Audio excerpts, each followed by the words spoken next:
ನಿಮ್ಮೆಲ್ಲರಿಗೂ ವಚನ ವಾಹಿನಿ ಚಾನೆಲ್ಗೆ ಆತ್ಮೀಯವಾದ ಸ್ವಾಗತ. ಕಳೆದ ತರಂಗಿಣಿ ಅಧ್ಯಾಯದಲ್ಲಿ ಕಿನ್ನರಿ ಬ್ರಹ್ಮಯ್ಯನವರ ಹಾಗೂ ಮಹಾದೇವಿಯವರ ಸಂಭಾಷಣೆಯನ್ನ ನಾವು ಕೇಳ್ತಾ ಇದ್ವಿ. ಕಿನ್ನರಿ ಬ್ರಹ್ಮಯ್ಯನವರನ್ನ ಪ್ರಭುದೇವರು ಮಹಾದೇವಿಯ ಪರೀಕ್ಷೆಗಾಗಿ ಕಳಿಸಿರ್ತಾರೆ. ಆಕೆ ಕೆರೆಯ ಬಳಿ ಮಿಂದು ಪೂಜೆಯನ್ನ ಮುಗಿಸಿದ ನಂತರ ಕಿನ್ನರಿ ಬ್ರಹ್ಮಯ್ಯನವರು ಆಕೆಯೊಡನೆ ಸಂಭಾಷಣೆಗೆ ತೊಡಗಿರ್ತಾರೆ. ಆ ಸಂಭಾಷಣೆಯ ಅರ್ಧ ಭಾಗವನ್ನ ಕಳೆದ ಅಧ್ಯಾಯದಲ್ಲಿ ನಾವು ತಿಳಿದುಕೊಂಡಿದ್ದೇವೆ. ಇದೀಗಾಗಲೇ ಕಿನ್ನರಿ ಬ್ರಹ್ಮಯ್ಯನವರು ಮಹಾದೇವಿಯ ವಿಚಾರ ಪರಿಪಕ್ವತೆಗೆ ಸೂಚಿತಗೊಂಡಿರ್ತಾರೆ. ಇದರ ಮುಂದುವರೆದ ಭಾಗವನ್ನ ಇಂದಿನ ಅಧ್ಯಾಯದಲ್ಲಿ ತಿಳಿಯೋಣ. ಕಿನ್ನರಯ್ಯನು ಮನದಲ್ಲೇ ಸೂಚಿಕಗೊಂಡು ಸೌಂದರ್ಯ ವರ್ಣನೆಯನ್ನ ಮಾಡಿದರೆ ಮರುಳಾಗದ ಸ್ತ್ರೀಯರೇ ಇಲ್ಲ ಎಂದುಕೊಂಡಿದ್ದ ಅವನಿಗೆ ಮಹಾದೇವಿಯ ವರ್ತನೆ ಆಶ್ಚರ್ಯದ ಅಲೆಗಳನ್ನ ಎಬ್ಬಿಸಿತು. ಇಂತಹ ರೂಪಸಿ ಇದ್ದರೂ ಇವಳಿಗೆ ದೇಹ ಪ್ರಜ್ಞೆ ಇಲ್ಲ, ಸೌಂದರ್ಯಾಭಿಮಾನವಿಲ್ಲ. ಇವಳ ಸುಂದರ ಮುಖ ಕಮಲವನ್ನ ಮುಟ್ಟಿ ನೋಡಿದರೆ ಅಲ್ಲಿ ಶಿವನೆಡೆಗೆ ಶರಣಾಗತಿಯೇ ವಿನಃ ಹಮ್ಮಿನ ಭಾವವಿಲ್ಲ. ಈಗ ಮುಂದೆ ಮಾತಾಡುವ ಬಗೆ ಎಂದು ಆಲೋಚಿಸುತ್ತಾ ನಿಂತು ಕ್ಷಣಕಾಲ ಮೌನದ ನಂತರ ಮತ್ತೆ ನುಡಿದ. ಮಹಾದೇವಿ, ಆಧ್ಯಾತ್ಮ ಜೀವನಕ್ಕೆ ಕಾಲಿರಿಸಿದ ಹೊಸತರಲ್ಲಿ ನನಗೂ ನಿನ್ನಂತೆಯೇ ಆವೇಶ ಇತ್ತು. ಆದರೆ ಈಗ ಅದೆಲ್ಲ ಇಳಿದು ಹೋಗಿದೆ. ಅಲ್ಲಿ ನೋಡು, ನವದಂಪತಿಗಳು ಇಬ್ಬರು ಇಲ್ಲಿ ಬೇರೆ ಯಾರೂ ಇಲ್ಲ ಎಂದು ಭಾವಿಸಿ ಕೆರೆಯಲ್ಲಿ ಇಳಿದು ನೀರನ್ನ ಚಿಮ್ಮುತ್ತಾ ನೀರಾಟವಾಡಿ ನಕ್ಕೋ ನಲಿಯುತ್ತಿದ್ದಾರೆ. ಅವರಿಬ್ಬರ ಕಣ್ಣಿನಲ್ಲಿ ಎಂಥ ತೃಪ್ತಿ ಇದೆ. ಪ್ರೇಮಮಯ ಭಾಷೆ ಬಳಸುತ್ತಾ ಎಷ್ಟು ಆನಂದ ತುಂದಿಲರಾಗಿದ್ದಾರೆ. ಕಿನ್ನರಯ್ಯ ಕೈ ತೋರಿಸುತ್ತಿದ್ದಾಗ ಮಹಾದೇವಿ ದೃಷ್ಟಿ ಹಾಯಿಸಿದಳು. ಹೊಸದಾಗಿ ಮದುವೆಯಾದ ಪತಿ ಪತ್ನಿಯರು ಜನಸಂಚಾರವಿಲ್ಲದ ಕೆರೆಯ ಈ ಭಾಗಕ್ಕೆ ಬಂದು ನೀರಿಗೆ ಇಳಿದಿದ್ದರು. ಯಾರೋ ಪರವೂರಿನ ಯಾತ್ರಿಕರು ಇದ್ದಂತೆ ತೋರಿತು. ಪತಿಯು ಬೊಗಸೆಯಿಂದ ನೀರನ್ನ ಉಗ್ಗಿದ. ಪತ್ನಿಯು ಲಜ್ಜಿತಳಾಗಿ ರಕ್ತ ಸಿಕ್ಕ ಮುಖ ಮಾಡಿಕೊಂಡು ತನ್ನ ಬೊಗಸೆಯಿಂದಲೂ ನೀರನ್ನ ಚಿಮ್ಮಿದಳು. ಮಹಾದೇವಿ ನಿರ್ಲಿಪ್ತಳಾಗಿ ನೋಡಿ ಕಿನ್ನರಯ್ಯನತ್ತ ತಿರುಗಿದಳು. ಅವನು ಅವಳನ್ನೇ ನೋಡುತ್ತಾ ನುಡಿದ. ನೋಡಿದೆಯಾ, ಎಂತಹ ಆನಂದ ಈ ಸರಸ ಸಲ್ಲಾಪದಲ್ಲಿ. ಸ್ವರ್ಗ ಸುಖವನ್ನ ಇದರ ಮುಂದೆ ನಿವಾಳಿಸಬೇಕು.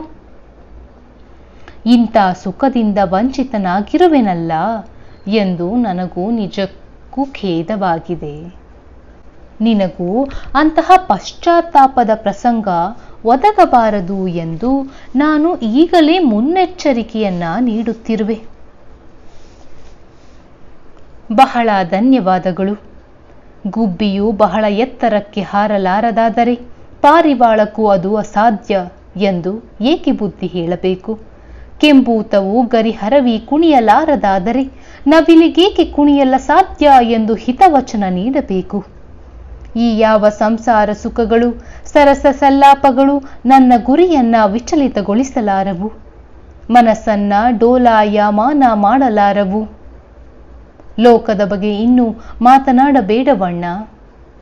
ನಮಗೆ ನಮ್ಮ ಲಿಂಗದ ಚಿಂತೆ, ನಮಗೆ ನಮ್ಮ ಭಕ್ತರ ಚಿಂತೆ, ನಮಗೆ ನಮ್ಮ ಆದ್ಯರ ಚಿಂತೆ, ನಮಗೆ ನಮ್ಮ ಚನ್ನಮಲ್ಲಿಕಾರ್ಜುನಯ್ಯನ ಚಿಂತೆಯಲ್ಲದೆ ಲೋಕದ ಮಾತು ನಮಗೆ ಕಣ್ಣ. ಆಧ್ಯಾತ್ಮ ಪಥದಲ್ಲಿ ಉನ್ನತ ಗುರಿಯನ್ನ ಮುಟ್ಟಿದ ಆದ್ಯರ ಬದುಕು ನನ್ನ ಆಕರ್ಷಿಸುವುದೇ ವಿನಃ ಇಂತಹ ದಾಂಪತ್ಯ ಜೀವನವಲ್ಲ. ಇದೇನು ಬಹು ವೈಶಿಷ್ಟ್ಯಪೂರ್ಣವಾದ ಸಾಧನೆಯಲ್ಲ. ಚಕ್ರವಾಕದ ಜೋಡಿಗಳು, ಪಾರಿವಾಳ ದಂಪತಿಗಳು ಈ ಮಾನವನಿಗಿಂತಲೂ ಮಿಗಿಲಾದ ಪ್ರೇಮದಿಂದ ಬಾಳುತ್ತವೆ. ಸಂಗಾತಿಯು ಸತ್ತರೆ ಪ್ರಾಣ ಸಹಿತ ನೀಗುತ್ತವೆ. ದಾಂಪತ್ಯ ಪ್ರೇಮವು ಹಿತವಾಗಿರಬೇಕು ನಿಜ, ಆದರೆ ಇದೇ ಬಹುದೊಡ್ಡ ಸಾಧನೆ ಏನಲ್ಲ. ಮಹಾದೇವಿ ನುಡಿದಳು. ಕಿನ್ನರಿ ಬ್ರಹ್ಮಯ್ಯ ಅಂತರಂಗದಲ್ಲಿ ವಿಚಾರ ಮಾಡಿದ. ಲೌಕಿಕ ಸುಖಗಳನ್ನು ಮುಂದೊಡ್ಡಿ ಮನಸ್ಸನ್ನ ಪರಿವರ್ತಿಸಬೇಕೆಂದು ಪ್ರಯತ್ನಿಸಿದೆ. ಸರಸ ಸಂಭಾಷಣೆಯಲ್ಲಿ ತೊಡಗಿಸಬೇಕು ಎಂದುಕೊಂಡೆ. ಆದರೆ ಈಕೆ ಲೌಕಿಕ ವಿಷಯದ ಮಾತುಕತೆಗಳಲ್ಲಿ ಸಹ ನಿರಾಸಕ್ತಳು. ಈಕೆಯ ಕೊರಳನ್ನ ಮುಟ್ಟಿ ನೋಡಿದರೆ ಅರ್ಥಾತ್ ವಾಣಿಯನ್ನ ಪರೀಕ್ಷಿಸಿದರೆ ಅಲ್ಲಿ ನೀಲಕಂಠನ ಇರುವುದೊಂದೇ ಅಲ್ಲದೆ ಮತ್ತೇನೂ ಇಲ್ಲ ಎಂದುಕೊಂಡ. ಮಹಾದೇವಿ, ಈ ಶರೀರವು ಸೇವೆಯಲ್ಲಿ ಸವೆಯಬೇಕು. ಕೈಗಳು ಪತಿಯ ಪಾದ ಸೇವೆಗೆ, ಮಕ್ಕಳ ಉಪಚಾರಕ್ಕೆ ಮೀಸಲಾಗಬೇಕು. ಅದರಲ್ಲಿ ಸ್ತ್ರೀಗೆ ಸಾರ್ಥಕತೆ ಇದೆ. ಸೇವೆಯಲ್ಲಿ ಸಾರ್ಥಕತೆ ಇದೆ ಎಂಬುದನ್ನ ನಾನೊಪ್ಪುವೆ ಅಣ್ಣ. ಆದರೆ ಎಂತಹ ಸೇವೆ ಎಂಬುದು ಅತಿ ಮುಖ್ಯ. ಪತಿಗೆ ಶರೀರವನ್ನ ಒಪ್ಪಿಸುವುದಾಗಲಿ, ಅವನ ಪಾದಗಳನ್ನ ಒತ್ತುವುದಾಗಲಿ ಅದೇ ಆತ್ಯಂತಿಕ ಸೇವೆ ಎಂದು ನಾನು ಭಾವಿಸಿಲ್ಲ. ದುಃಖಿತ ಬಂಧುಗಳನ್ನ ಸಾಂತ್ವನಿಸಿ ರೋಗಿಗಳ ಆರೈಕೆ ಮಾಡಿ ಪುನೀತರಾಗಬಹುದು. ಶರಣರ ಪಾದ ಸೇವೆಯನ್ನ ಮಾಡೋಣ. ತನ್ನವರನ್ನ ತನ್ನಂತವರನ್ನ ಪ್ರೇಮಿಸುವುದು ಸ್ವಾರ್ಥ, ಮಾಯೆ. ಎಲ್ಲರನ್ನ ಎಂತವರನ್ನೂ ಪ್ರೇಮಿಸುವುದು ತ್ಯಾಗ, ದಯೆ. ಆದ್ದರಿಂದ ಈ ನನ್ನ ತೋಳುಗಳು ಶಿವನ ಅಪ್ಪುಗೆಗೆ, ಕೈಗಳು ದೇವನ ಮಕ್ಕಳ ಸೇವೆಗೆ ಮೀಸಲು ನಿರ್ಧಾರದಿಂದ ನುಡಿದಳು. ಇದೇನಿದು?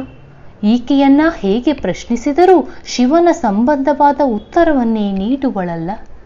ತೋಳುಗಳನ್ನ ಮುಟ್ಟಿ ನೋಡಿದರೆ ಶಿವನ ಅಪ್ಪು ಕಾಣಬರುತ್ತಿದೆ. ಸ್ವಗತವಾಗಿ ನುಡಿದುಕೊಂಡು ಮತ್ತೆ ಹೇಳಿದ, ಮಹಾದೇವಿ, ಇವೆಲ್ಲ ಕೇಳಲು ನುಡಿಯಲು ಇಂಪಾದ ಮಾತುಗಳು.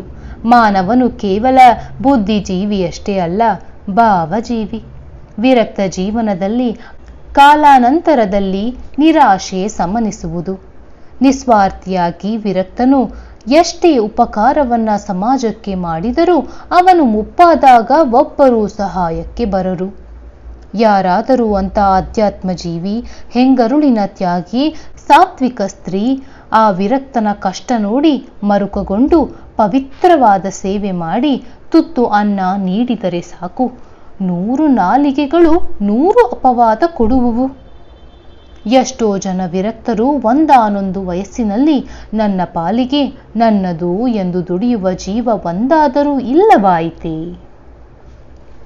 ಎಂದು ಖಿನ್ನರಾಗುವರು.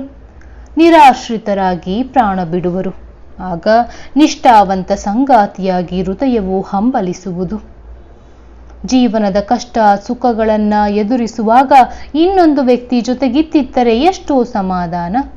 ನಿರಾಶೆಯ ಕಡಲಲ್ಲಿ ಬಾಳ ನೌಕೆಯು ನುಚ್ಚು ನೂರಾಗದಂತೆ ಈ ಪ್ರೇಮ ತಡೆಯುವುದು.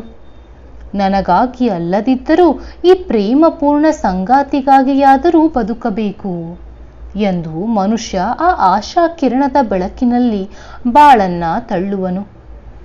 ಎಂತಹ ಬಡತನ ಕಷ್ಟಗಳಲ್ಲಿಯೂ ಕೂಡ ಗಂಡನಿಗೆ ಹೆಂಡತಿ, ಹೆಂಡತಿಗಾಗಿ ಗಂಡ ಸಂತೈಸಿಕೊಂಡು ಬಾಳುವರು. ಏತಕ್ಕಾಗಿ? ಪ್ರೇಮಕ್ಕಾಗಿ. ಒಬ್ಬ ಬಡ ವಿಧವೆಗೆ ಒಂದು ಕೂಸು ಇದ್ದರೆ ಆಕೆ ಅದನ್ನೇ ತನ್ನ ಆಶಾ ಕೇಂದ್ರವನ್ನಾಗಿ ಮಾಡಿಕೊಂಡು ಎಲ್ಲ ಕಷ್ಟಗಳನ್ನ ಸಹಿಸಿಕೊಂಡು ಕೇವಲ ಕೂಸಿನ ಮೇಲೆ ಪ್ರೇಮಕ್ಕಾಗಿ ಬಾಳುವಳು. ಅರಿತು ನೋಡು ಮಹಾದೇವಿ, ಪ್ರೇಮವು ಬಾಳ ದೋಣಿಯನ್ನ ಜಗದ ಶರದಿಯಲ್ಲಿ ಮುಂದೆ ತಳ್ಳುವ ಹುಟ್ಟುಗೋಲು. ನಿರಾಶೆಯಿಂದ ಹುಚ್ಚನಾಗದಂತೆ ರಕ್ಷಿಸುವ ಆಶಾ ಜ್ಯೋತಿ. ಕಷ್ಟ ನಷ್ಟಗಳ ಬಡಿತಕ್ಕೆ ಸಿಕ್ಕಿ ಪುಡಿಯಾಗದಂತೆ ರಕ್ಷಿಸುವಂತಹ ಕಬ್ಬಿಣದ ಕವಚ. ದೈವಿ ಪ್ರೇಮಕ್ಕೆ ಮಾನವ ಪ್ರೇಮ ಮೊದಲ ಮೆಟ್ಟಿಲು. ಈ ಪ್ರೇಮವನ್ನ ಸವಿಯದ ಬದುಕು ಬಂಜರು ಭೂಮಿ, ವ್ಯರ್ಥ. ಖಂಡಿತ ಒಪ್ಪುವೆ. ದೈವಿ ಪ್ರೇಮಕ್ಕೆ ಮಾನವ ಪ್ರೇಮ ಮೊದಲ ಮೆಟ್ಟಿಲು. ಆದರೆ ತುದಿಯನ್ನ ಮುಟ್ಟಿದವನು ಮರಳಿ ಮೊದಲ ಮೆಟ್ಟಲಿಗೆ ಬರಬೇಕಾಗಿಲ್ಲವಷ್ಟೇ. ಪ್ರೇಮ ಎಂಬ ಅಮೂಲ್ಯ ತತ್ವವನ್ನ ಪತಿ ಸತಿಯರ ಸಂಬಂಧದಲ್ಲಿಯೇ ಏಕೆ ಅಳೆಯುವಿರಿ? ವಿರಕ್ತನಿಗೆ ಯಾರೂ ಇಲ್ಲ ಎಂಬುದು ಅಜ್ಞಾನ. ಅವನಿಗೆ ಜಗತ್ತೆಲ್ಲವೂ ಬಂಧುವರ್ಗವೇ. ಗೃಹಸ್ಥ ಸೀಮಿತವಾದ ಪ್ರೇಮವನ್ನ ಉಂಡರೆ ವಿರಕ್ತನು ವಿಶ್ವದ ಪ್ರೇಮವನ್ನ ಉಣ್ಣುವನು. ನೋಡಿಲ್ಲಿ ಅಣ್ಣ, ನನ್ನ ಹೃದಯವು ಹೂವಾಗಿ ಅರಳಿದೆ. ಇಲ್ಲಿ ಅರಸಿಕತೆಯ ಬಂಜರುತನವಿಲ್ಲ, ಮಕರಂತವಿದೆ. ಜೊತೆಗೆ ಸುಜ್ಞಾನದ ಸೌರಭವಿದೆ. ನನ್ನ ಈ ಬದುಕನ್ನ ತೆರೆದು ಇಟ್ಟಿರುವೆ. ಆ ದೇವದುಂಬಿಯು ಯಾವಾಗ ಸುಜ್ಞಾನ ಸೌರಭಕ್ಕೆ ಆಕರ್ಷಿತವಾಗಿ ಬಂದು ಸದ್ಭಕ್ತಿಯ ಮಕರಂತವನ್ನ ಎಂಟುವುದು ಎಂದು ಹಂಬಲಿಸುತ್ತಿರುವೆ.